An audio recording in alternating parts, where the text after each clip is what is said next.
ایک دن اسکول کے کھیل کے میدان میں دو دوست شاہزیب اور اویس کرکٹ کھیل رہے تھے۔ شاہزیب بیٹنگ کر رہا تھا اور اویس بالنگ۔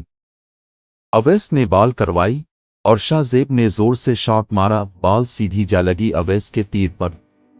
اویس درد سے چیخا اور غصے میں آ کر بولا، تمہیں کھیلنا نہیں آتا، جان بوجھ کر مارا ہے۔ شاہزیب بھی ناراض ہو گیا، تو کیا میں اپنی بیٹنگ بند کر دوں؟ تم ہی ہمیشہ صحیح ہو۔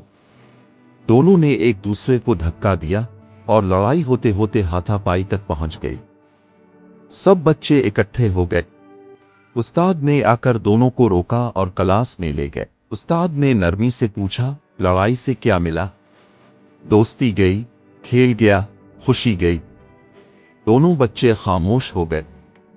اویس نے آہستہ سے کہا، مجھے غصہ آیا تھا لیکن میں جانتا ہوں اس نے جان بوجھ کر نہیں مارا۔ شاہزیب نے نظریں جھکاتے ہوئے کہا، مجھے بھی افسوس ہے، میں نے تمہارا خیال نہیں رکھا۔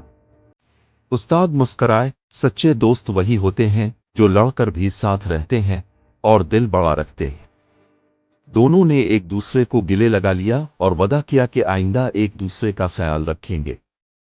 سبق: لڑائیوں سے دوستی ختم ہو سکتی ہے، مگر معافی سے دل جوڑنے کا ہنر آتا ہے۔